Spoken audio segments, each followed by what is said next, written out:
My friends, get in here, sit down, man. We got a lot to talk about today. This video, as you already saw the title, Tyler Perry panics as Ice Cube and company ridicule him live on TV. Now, you know, in the Hollywood chatter, we've been talking a lot about Tyler Perry and how he's been involved in a lot of these things with his friend Oprah and some other things going on. And I know Ice Cube has been very, very vocal lately. It's interesting that he's speaking up now, but it's interesting to see how everything is just coming together. So, I mean, we got to get into this one. We cannot waste any more time. Let's get into this.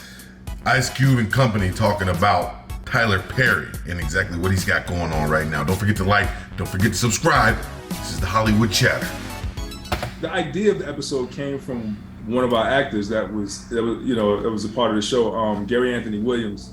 Auditioned for a Tyler Perry movie. Ice Cube and all his work. I renounce Ice Cube. Louder! I renounce Ice Cube and all his work. And all his work. What do you think he was what was the point that you feel like crossed the line for him to, actually pick up the phone and say, hey, I don't want to see, I don't want to see this episode aired. There were certain things that we took from the real story that he gave us and we put in the show, and I think that might have made him feel a way because it was almost like The scene would have more impact if you grabbed Maud Dukes and kissed her deep on the lips. Kiss? Hold on, Jesus said that? Jesus said that we need to kiss passionately so the audience can feel our love.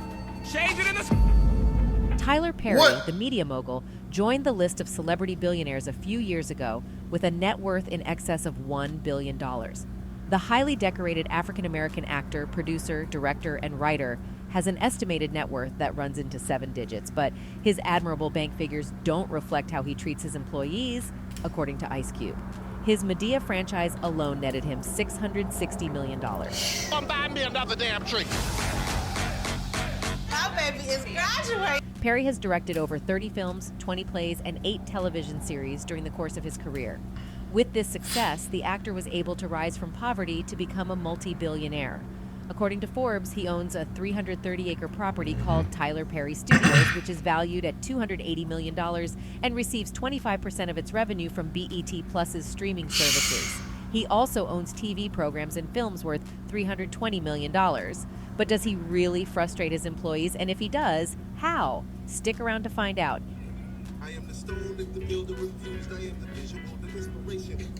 Boondocks, love the show.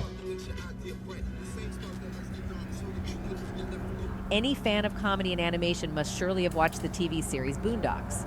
In that famed series, there is a character that plays Tyler Perry, and his name is Winston Jerome. For better understanding, allow me to break down what Boondocks is all about. The Boondocks stand out from other adult-based comedies with its anime-styled street fighting scenes that infused a bit of blaxploitation wit. And with the show's unapologetic approach, nothing and no one was off the table from being critiqued, including Medea maker Tyler Perry. And I asked Jesus, how can I further spread your message on earth? And he said, cross-dressing. And so I put on a dress and a wig. Perry is portrayed as Winston Jerome on Boondocks. Like Perry, Winston Jerome is a superstar, playwright, screenwriter, actor, and cult leader. You heard that right, cult leader. He appears in the episode Pause, where it is revealed that Winston founded his theatrical cult for the purpose of having sex with men. Robert auditioned to be the leading man in one of his plays. His character, more specifically his success as an actor and scriptwriter, is a spoof of Tyler Perry. Throughout the episode, he uses an upper-class accent from a tattered Black American accent when angered, which is presumed to be his real voice. Recently, a Twitter user reminded fans of one of the most controversial episodes. Pause, the 8th episode in the 3rd season, aired in June 2010 and parodied Perry and his style of filmmaking and how he mistreats and abuses his actors. The fan tweeted, "Boondocks hit the head on the nail to the formula of every Tyler Perry movie, choosing to flip the rather popular saying." But allegedly, Perry and other critics believed the episode went too far. Not only did the episode poke fun at Perry's popular screenwriting formula, but it also painted him as a closeted homosexual who used his religion as a come-up. But Ice Cube allegedly believes the episode portrayed the real Perry. The episode was ultimately pulled from TV, and media reports began to circulate that Perry called Turner Broadcasting furious over it, leading to the episode being banned. However, the film producer never admitted to doing so. During the episode, fictional iterations of Perry and his Medea character show up as Winston Jerome and Boondocks, respectively. Jerome is depicted as a cultish entertainment mogul who uses religious rhetoric and film themes to seduce men behind the scenes and hide that he is gay. Boy, I'ma just say this right now. I've seen a lot of episodes of the Boondocks, pretty much every episode, but I never saw that one. Every time they show a clip from it, I'm like, what episode is that? That's because it was pulled. If you believe that Tyler Perry did not have enough money to get that episode pulled off the air, you gotta be crazy, boy. That's why I've never seen that episode. I have told you guys before in the Hollywood Chatter in the past episodes when we talked about Mr. Perry, what was said about him by people that I know personally. My best friend works in the movie industry. He said even the production people are treated badly and underpaid as far as Tyler Perry productions go and other productions. Like if you compare the two, he said it pays less. He didn't even want to do those jobs, but he did them anyway because he needed work at the time. This happens a lot, I feel, that people leverage that kind of thing. So it's like, need a job, don't you? I guess you're gonna come work, aren't you?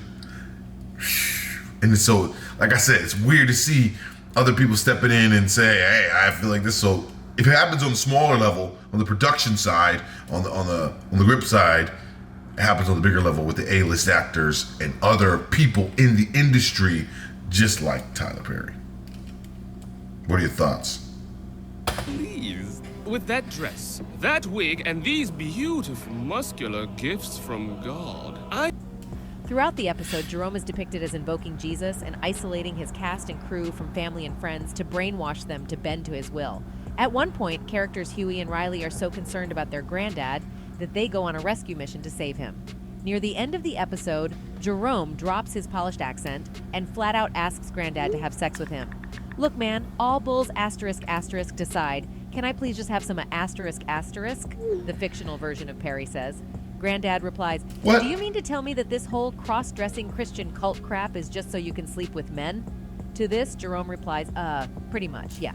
Written by Boondocks creator Aaron Magruder and Rodney Barnes, the episode was expected to cause tension by insiders, according to a report the Los Angeles Times reprinted.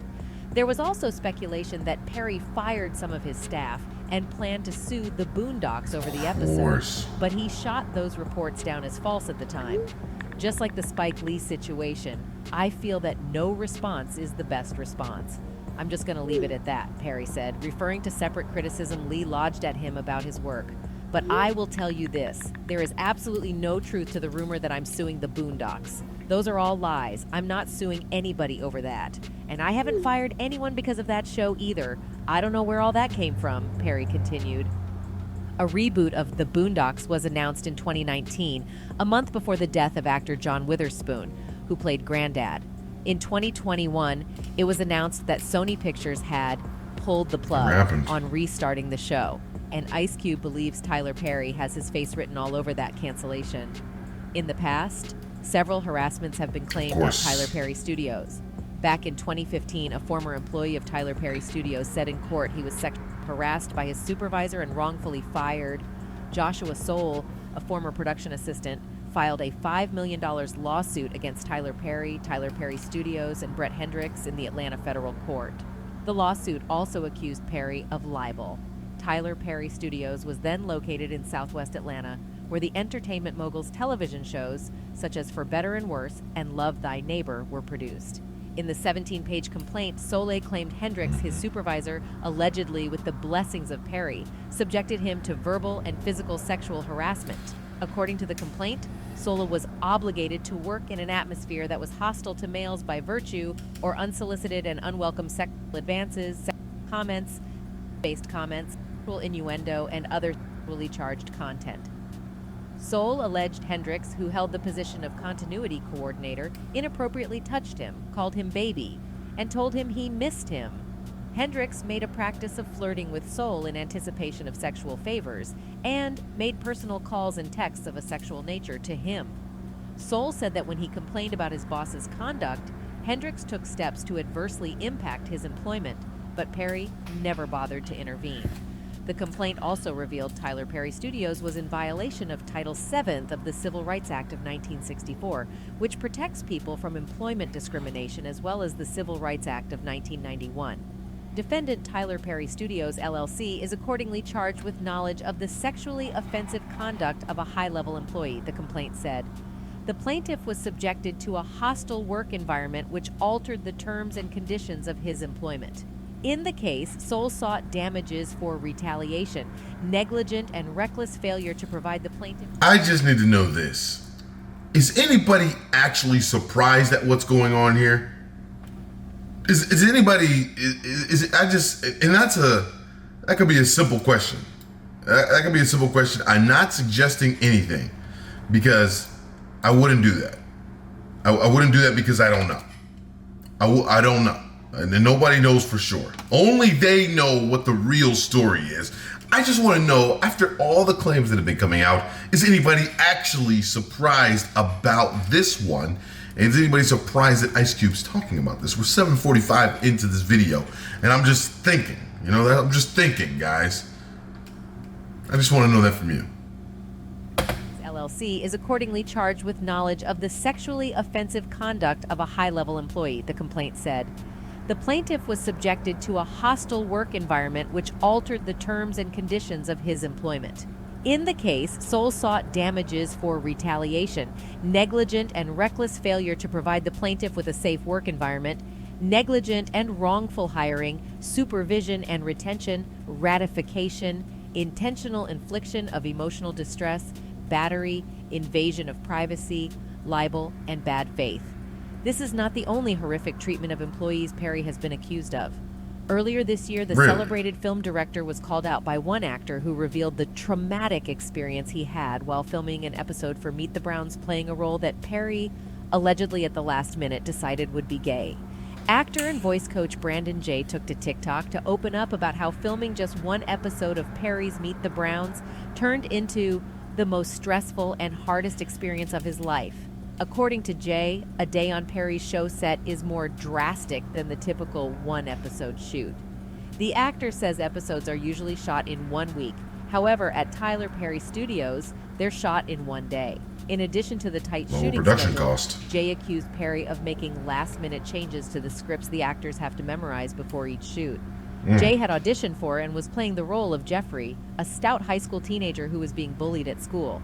I take 2 to 3 days to learn the entire script, Jay recounts. Then on the day of filming the Alfonso Ribeiro directed episode, Perry walks in, and everything changes, Jay claimed. The actor realized Perry's dislike for the original script would result in everyone being forced to learn new lines of the honcho's choosing. Jay claims the director urged him to learn the new impromptu lines or else he would be fired. While rising to the occasion to learn the new lines, the aspiring actor claims Perry decided that his character would be gay and have a crush on his high school bully. The drastic plot change wasn't what Jay had originally auditioned for. Jay says he reached out to his agent, who told him he does not have to take the role if he doesn't feel comfortable playing a new role he never signed on for. But after some long thought, he said it was an opportunity he didn't want to pass on. He decided to play the role despite Perry's last-minute decision to turn the character gay. And netizens seem aware of Perry's treatment of his employees. While responding to a question of who is a better filmmaker between Tyler Perry and Jordan Peele, one fan tweeted, "Definitely Jordan Peele. Tyler Perry would have us all in Africa cross-dressing or mistreating our women." And while talking about the Boondocks episode that portrayed Perry, a fan wrote, "Tyler Perry got that episode of the Boondocks pulled because everything they said about him on it was true. Do you think he is right? Let us know in the comment section below." And that's it from us today. Until next time, thank you for watching. Well, guys, you know what they say in the world. The saying, if the boot fits. If the boot fits, then he got it pulled because it's true. And he's upset that it's true. And he's upset that they exposed him when they weren't supposed to. That's something that you're supposed to keep quiet, I guess. I don't really know. What do you think? Here's what I find odd. That episode was pulled. That the reboot did not happen because in 2019, when the reboot was supposed to happen, after the show went off circa, 2010, 2011? Tyler Perry had amassed a bigger fortune at that time and had made more waves in Hollywood. He already had a lot of money early on, but he had even more money and more power in 2019, like he does right now. So I feel like he would have more of a say to get that show booted off the air and just, if it was greenlit, turn it off. Make it so it just never was gonna happen. Who really knows what happened? All I know is when money's involved, when reputation is involved, if you got the upper hand and you got the power, you can shut it down if you feel like it, guys. That's my take on things. That's the Hollywood Chatter. Guys, don't forget to like the video. Don't forget to subscribe. Please leave your thoughts in the comments. Let's keep doing this, and I will see you next time.